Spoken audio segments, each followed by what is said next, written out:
les amis d'hier sont devenus les ennemis d'aujourd'hui.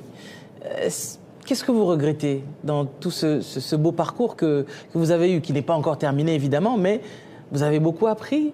Mais est-ce que vous pouvez nous délivrer quelques secrets de tout ce que vous avez appris, de ce qui vous a dérangé, de ce que vous avez aimé aussi? Bon, elle est en actualité. Quelqu'un dira, le prophète Joël a entendu une musique du monde. Je n'ai pas entendu. J'ai passé par là, c'est passé dans mes oreilles. Je parlerai d'Ayaan Nakamura. Bon, à vrai dire, nous ne sommes pas leurs ennemis. C'est eux qui ont fait de nous leurs ennemis, en fait. Moi, je n'ai pas d'ennemis. C'est eux qui ont fait de moi leurs ennemis. C'est ça? Pour certains, du moins.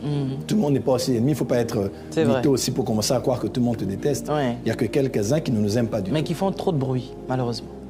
Et qui sont crus par beaucoup de gens aussi. Ouais. Ce que je veux dire au fait, c'est que qu'est-ce que j'ai appris de tout ça? Premièrement, il n'y a rien de plus permanent que le changement, disait Miles Monroe. Rien de plus permanent que le changement. Tout change et il faut s'adapter au changement. Moi, j'ai été désillusionné dans ma vie parce que j'étais tellement gentil frère, Saint-Esprit, réveille mon frère, j'ai un livre, je t'appelle, prends le livre, je monte, on monte ensemble, j'ai une caméra, je veux que tu en aies, j'ai une porte, je te fais entrer. Et avec les chocs du ministère, j'ai été désillusionné, mais le Saint-Esprit me disait, ne change pas ton cœur. Première des choses que j'ai eu à apprendre, c'est que les choses changent et il faut s'adapter. Je peux aussi changer, je suis aussi un être humain par rapport à quelqu'un, vous voyez un peu. Donc je n'en veux pas forcément à ceux qui changent ou qui ont révélé leur vrai visage. L'eau sur une pente coule, l'eau dans le froid durcit, l'eau dans la chaleur s'évapore. Ça dépend de là où vous vous retrouvez.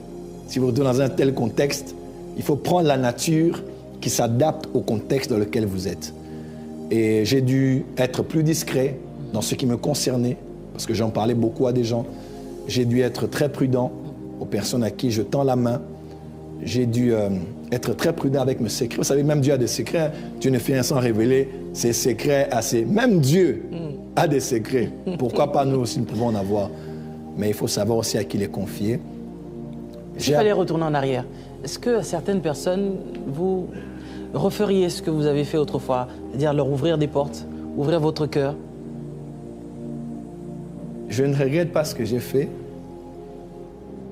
et à qui j'ai fait, parce qu'à la fin, la plupart continuent à travailler pour Dieu. Christ n'est pas moins prêché, donc c'est leur affaire avec Dieu.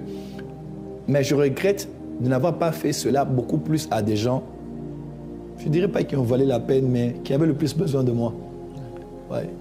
Des fois, on s'est beaucoup investi pour des gens qui ont après abîmé cela, mais il y avait des gens qui me tendaient la main, qui n'étaient peut-être pas connus aussi, qui...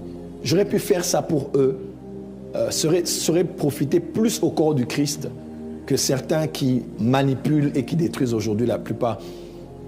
Quelqu'un dit qu'il ne faut jamais regretter d'avoir été une bonne personne pour une mauvaise personne. Donc, c'est un peu ça.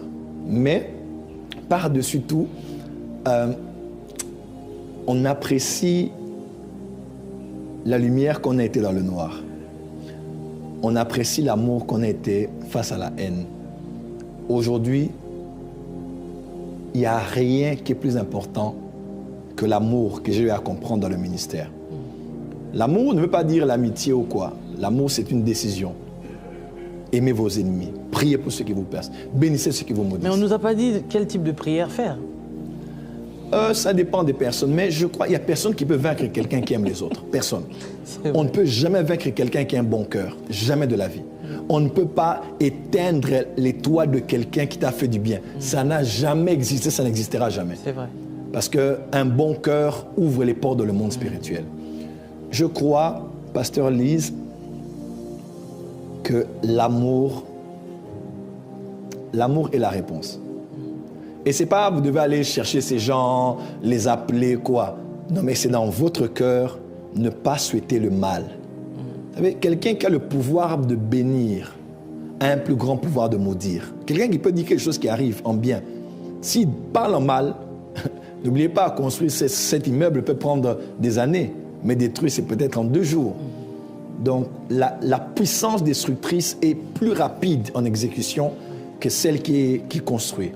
Je crois que l'amour est plus importante. C'est le parcours de mon ministère, c'est aussi l'histoire de la rédemption. J'ai connu des hauts, j'ai connu des bas, j'ai fait de bonnes choses, j'ai aussi fait des erreurs dans le ministère, comme nous tous. Et aujourd'hui, après des années, plus de la quarantaine aujourd'hui, marié, avec des églises partout, je me dis, j'ai tiré beaucoup de leçons. On aura peut-être l'occasion d'en parler pour la prochaine fois, mais tout ce qu'on peut dire, Jésus revient, gardons nos cœurs purs, car heureux ceux qui ont le cœur pur, car c'est eux. Pas ceux qui prêchent beaucoup, pas ceux qui prophétisent beaucoup, ceux qui ont beaucoup la faute, mais ceux qui ont les cœurs purs, c'est eux qui vont voir le Seigneur. Donc j'essaye tous les jours de dire à Dieu,